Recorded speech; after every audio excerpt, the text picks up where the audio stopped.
folks, Assalamu alaikum. I'm Muhammad Shadi at Almost Mitul. So in this video we will start a series on AWS, hopefully. So let's start with some basic concepts, especially first of all starting with regions and then availability zones, and then we'll talk about IAM. Okay, so what are basically regions? So if you're working with cloud, by now you might have heard about regions so far. So regions are basically a cluster of data centers. Okay, so assume that you are in a Dhaka city. So basically there is a data center out there in a building. Okay, so cluster of data centers means there are basically multiple 5 to 10 buildings who have actually data centers out there. Okay, so if you don't know about data centers, basically there are some sort of there are lots of memories, basically hard disks or SSD and others. There are a lot of these systems that's there. Basically the building is basically focusing on storing your data as a whole. Okay, and especially companies like AWS and other cloud computing, they do have lots of and big data centers, and that's how they do provide you lots of services like Netflix and others. Okay, so factor to choose a region. So how do we choose a particular region? Like for example, like there's a product which is based in Bangladesh or was created in Bangladesh. So and assume that the audience is also in Bangladesh, right? So obviously the owners will think that okay, we should have a server which is somewhere near Bangladesh, right? So that if someone asks for a service, they can communicate with the server and easily they can get that. Now assume that if the service is basically or if the consumers are basically based in or something like in US, right? So if you just buy a server or keep your data in the servers near Bangladesh, obviously that won't help, right? So a person who is in US who want to actually get a service, they will have to face the latency issue, right? These are the things. So that's how we do choose the region. So a region is basically we focus on the rules and region, because you will see like in some regions or some countries, especially in the European countries, there are lots of rules and regulations, especially for the security. So some folks who are not that, or who the company is not that much of focused on security, might choose a server that is outside Europe. Okay. Also, as I mentioned about the latency issue, yeah, this is can be a reason. Also the pricing issue, maybe some servers might cost less, right? And also the availability of a service. Okay, now if you go to AWS, you will see into this option that there are lots of regions as a whole. These are the regions. Okay, US East 1, US East 2. So you can see also the states, and also in Asia Pacific there are various cities, and obviously they have this particular region name appointed to them. Okay, so these are the things. Okay, and there is an interesting factor, that is the services AWS have, they're basically based on regions. Some services like IAM, which we will talk about right now within a while, so that is global service. That means you can basically get that service everywhere. But there are some services which are basically only available in some special regions. So if you want to use that service, AWS service specific services, you have to go actually choose that region and work on that region. Okay, we will talk about it. Okay, so you just have to know about it. Okay, let me just remove this one. Okay, great. It's not getting removed, I hope. Okay, no issues. Okay, now let's talk about the availability zones. Okay, so what are availability zones? We have talked about regions. Now each particular each zone has one or more discrete data centers with proper power, networking, connectivity. Each region has 3 to max 6 availability zones. So just how we understand is we have regions, right? In a specific, like for example in Mumbai.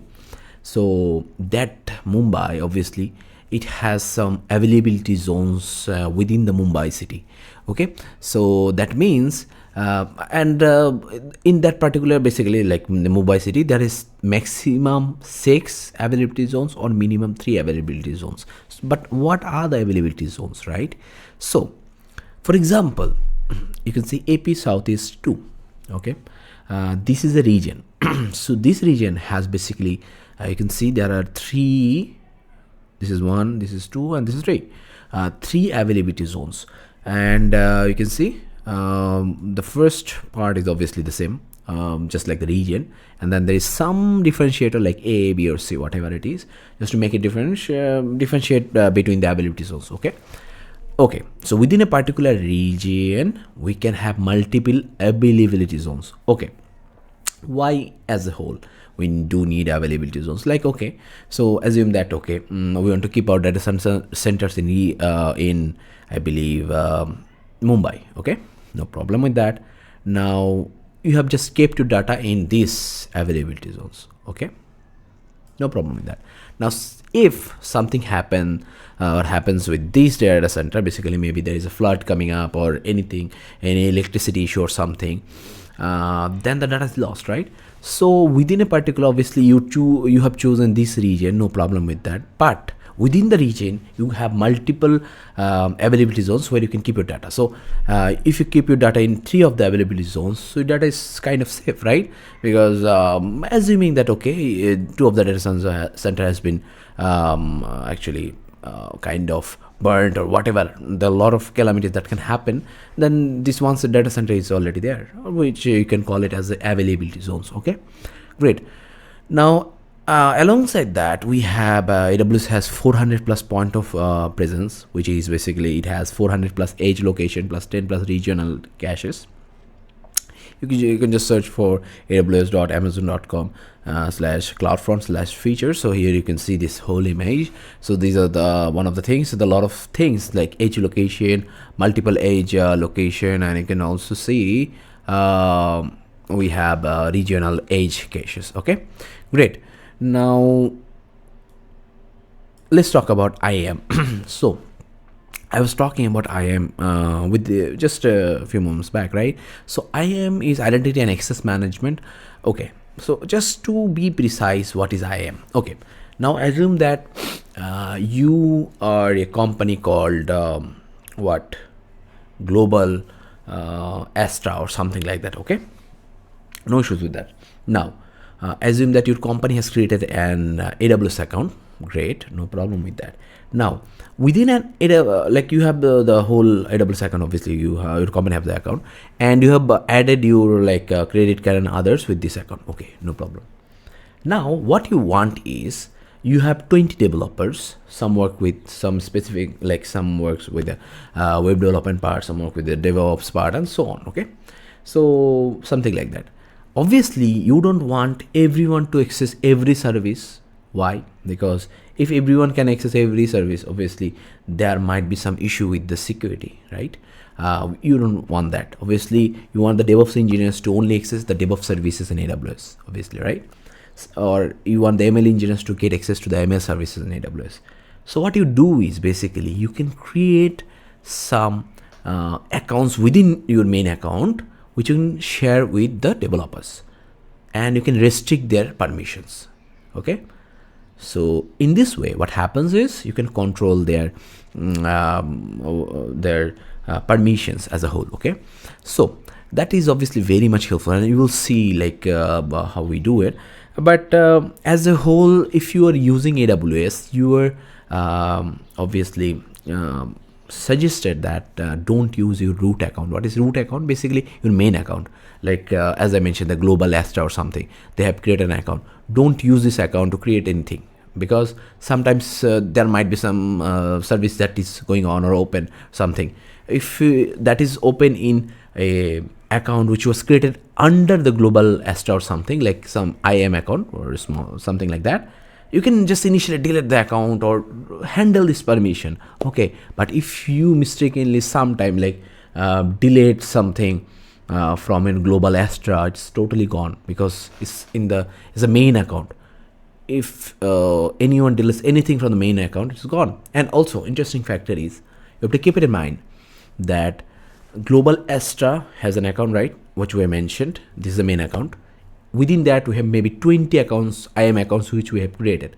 Whatever these 20 accounts use or create, okay, any service or whatever it is, we can see that from the Global Astra account. Okay, from the main account we can check that, okay, who have created which account, or okay, we can see the services. Okay, so this is a root account, and it is not suggested to use root account unless it's necessary.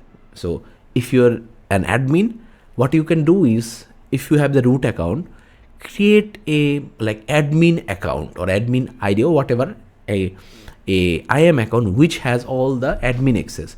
So you can basically you can also create from that IAM account, you can also create lots of IAM accounts with the permission, because you already have the admin access. Okay, this is the best practice. So we'll talk about it once we go for the lab part.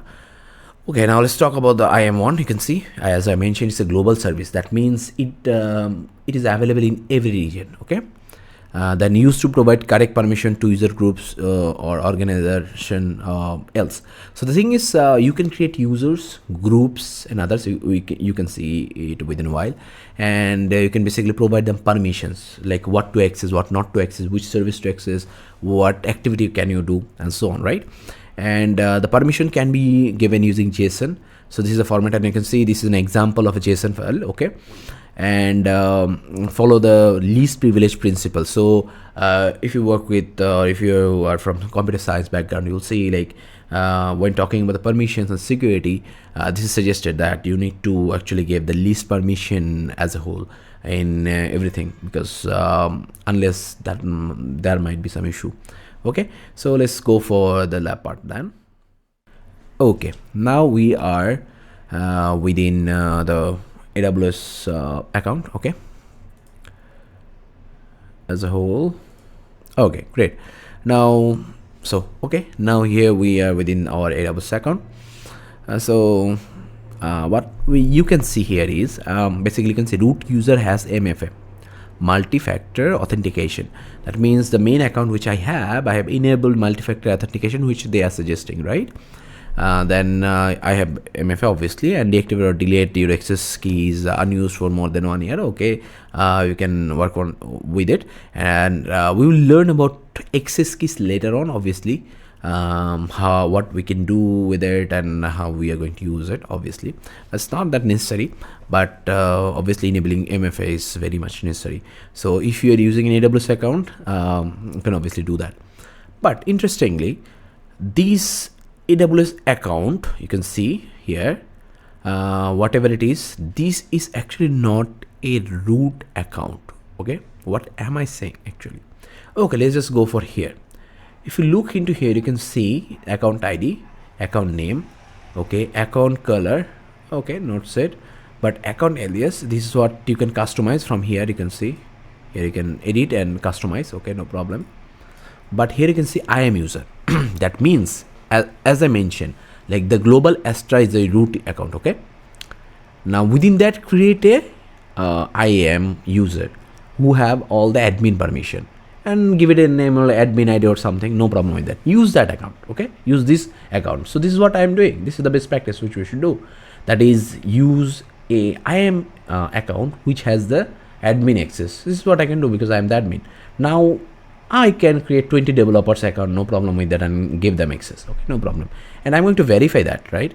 If you go to the users, you can see this is the admin ID, and you can see admin ID. This is the one which has been created. I can see it is active for the past 2 hours. No problem with that. Okay, no problem. Great. Now what? Now what we are going to do is we are already within this admin ID, and it is also here. Now if I just delete it, I can delete it because I have the admin access as well. I am using this account, and I can also delete this account. And obviously if I do that, this account will be gone, and I will be like, okay, there is no user account. Okay, so I will have to create another account within my root account. So root account is the main account. Okay, now okay, obviously I'm not worried about it, but I also want to show the user groups. Okay, I have a group user group that has been created. Let me just delete that. I deleted that for the demo purposes. So then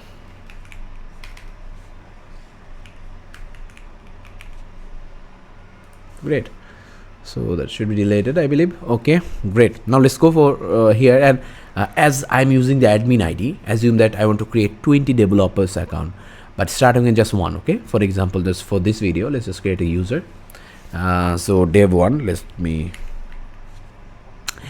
okay, the name is dev1, no problem with that.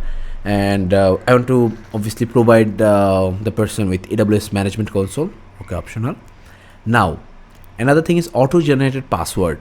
Now as you know, obviously I'm not going to use this account, right? I'm assuming that this account will be used by my developer one. Okay, so I can I can create a custom password here, no problem with that. I can sign in, or I can create an auto generated password, no problem with that. For example, I just want to create a custom password, no problem. But you can try auto generated one, no problem. Like this, basically AWS will appoint or create a password for you. Then you can just set this user must create a new password.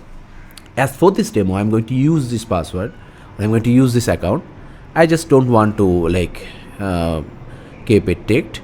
I'll just remove it, because if you keep this ticked, what will happen is basically once I log in, I will be prompt to and ask like kindly change your password. Okay, that is it, because this is what you want, right? If you provide an account credential to your developer or anyone, obviously you want that person to change their password. You don't want to obviously know the password, right?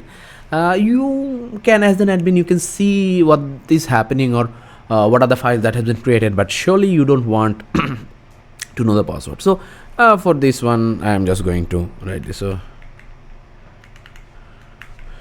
easy password, but and I hope that will be an issue. Okay, add user to group. We have no groups here, so yeah, obviously why not. But there's no, you can see no group has been created. Add user to group, copy permission. Okay, create a group we haven't created, so let's just create a group. What kind of permission you want to give? Okay, some sort of maybe Alexa for business, no problem with that. Okay, and let's give it the group name is Alexa, and create user group, and added this user dev1 to the user group.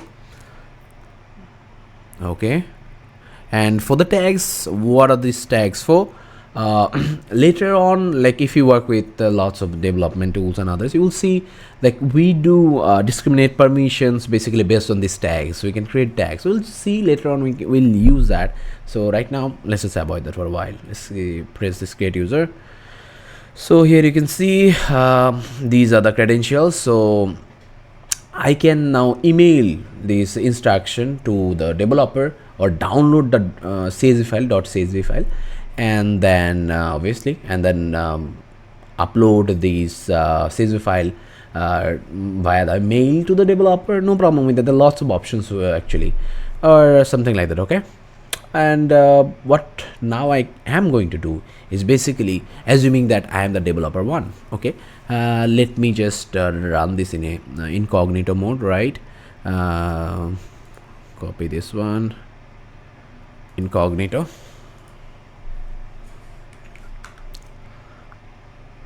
Great. So whether we have dev1, let's see if this is the password. Okay, great. So we are logged in as the developer one. Okay, so you can see that there are lots of things that is access denied, because I can't see the cost and uses from this account, because I was only given, like as the developer one, I was only given the permission of the Alexa permission, right? Only the Alexa part. So I can access the services related to Alexa, but I can't get other permission or other services. You can see access denied to this, access denied to this, and so on, right? But you can see this is dev1, so I've logged in as a dev1. Okay, great. So this is what we can do now. Let me just try to see if we can at least access this EC2. Next. Great. So here, if you see here, if you go to the volumes and color, fail to this one, no problem with that, sorry for that. Okay, great. Now let's press this one, create volume, 1 GB. Okay, the request must contain the parameter zone. Okay, no problem. Let's just focus. Asia Pacific, right? Must contain the parameter zone. Okay, oh yeah, availability zone. You are not authorized to perform this operation, right?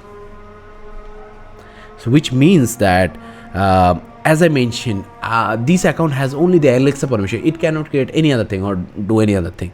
So when I am going to create this volume within the EC2, I was trying to do that. Like I wanted to try like let's create something which I don't have permission, right? Basically, so I was trying to do that, but you can see it mentions that this account, you can see /dev1 is not authorized to perform this act. Great. So yeah, this is how we can work on it. And also what we can do here is in our AWS account, you can see if you just come up here, I have already turned on the multi-session support. So you can just off that multi-session also off support, leave. Okay, great. You can do that. So I have to sign in. Okay, let's just do that. Okay, so I have signed in again. So this time, if you just log in here, using your admin account, which we had, basically admin IAM account, obviously, you can see we have turned on multi session support. So what we can do is this time, this is new basically. If you just press this one, what will happen is basically you're logged in as your admin account, no problem. Now if you want to actually create, like for example, like add session, if you just press that, so you can log in as another account. So that means within your browser you can log in as multiple accounts. Okay, maybe your developers are with you. Okay, that can happen. Obviously you can work as a whole. So they're thinking like, okay, let's just open the tabs for all of the developers. We can just open that. So for example, so we have the admin account and we created the dev1, right, account. So let me just try to do this one.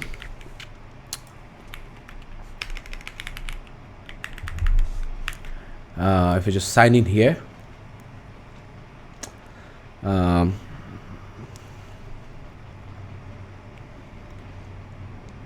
okay, great. Now you can see, as I mentioned, dev1, and you can see these were denied, right? So exactly this is what it is. So you are signed in basically in two accounts basically within a browser. That's good. That's good for teams who are working together. So yeah, that's interesting. We have just learned like how we can create an IAM account, and how we can basically appoint some sort of policy or services, although we haven't checked that using JSON and others. But you have seen when I was creating the dev1 account, I did add Alexa permissions, something like that. What is that? We don't know. Maybe we'll learn about it. And we also use that account. Okay, so now you can, if you want, you can just go here and delete this dev1. Okay, great, no problem with that. So yeah, that's it for this video, and I hope you will learn more about IAM and others in the next video.